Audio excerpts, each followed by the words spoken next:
दुश्मन तो दुश्मन होता है और हमला तो हमला होता है। तैयार रहने की और चौकन्ना रहने की हमेशा ज़रूरत है।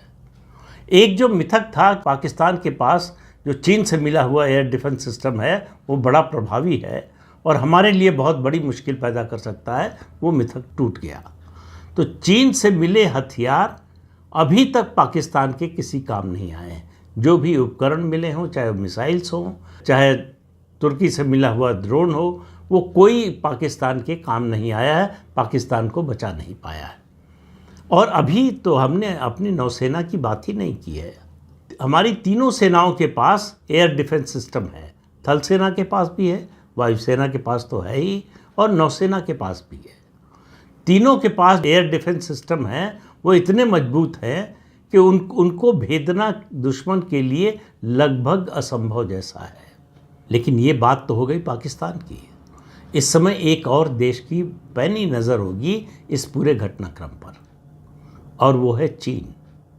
चीन देख रहा होगा, वो भी नाप तौल कर रहा होगा कि भारत की एयर डिफेंस क्षमता क्या है। कल को अगर चीन को आक्रमण करना पड़े, जिसकी अभी कोई संभावना दिखाई देती नहीं, चीन सीधे कोई युद्ध लड़ता नहीं। 1962 का युद्ध छोड़ दें तो चीन जो है सीधे युद्ध में उतरता नहीं, और पाकिस्तान की मदद में तो कभी नहीं उतरा।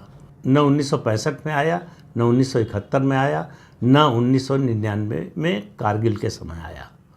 तो इसलिए चीन इस समय आएगा जबकि वो अंतर्राष्ट्रीय स्तर पर अपनी आर्थिक समस्याओं के कारण फंसा हुआ है और भारत की ओर मदद की नज़र से देख रहा है। भारत इस समय सबसे अच्छी स्थिति में है उसकी मदद करने की। तो ऐसे में भारत के एकदम खिलाफ जाएगा चीन, वो पाकिस्तान को छोड़ेगा नहीं। पाकिस्तान उसके लिए उपयोगी है, भारत उसकी ज़रूरत है। ये फ़र्क है दोनों देशों में।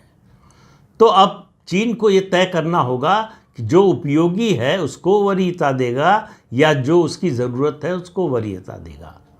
चीन की कोशिश, मेरा जो अंदाज़ा है, एक संतुलन बनाने की कोशिश होगी कि भारत नाराज़ ना होने पाए और चीन जो है पाकिस्तान की किसी तरह से मदद कर सके, रक्षा कर सके अगर। तो इसलिए जो है चीन की भूमिका को हमेशा संदेह की नज़र से देखना चाहिए। लेकिन ये जो एयर डिफेंस सिस्टम है, बहुत से रक्षा विशेषज्ञों का कहना है कि हमारे पास जो कुछ है सब नहीं दिखा देना चाहिए, क्योंकि चीन भी देख रहा है। चीन को भी पता चल जाएगा, चीन जानना भी चाहता होगा कि हमारे पास क्या क्या है।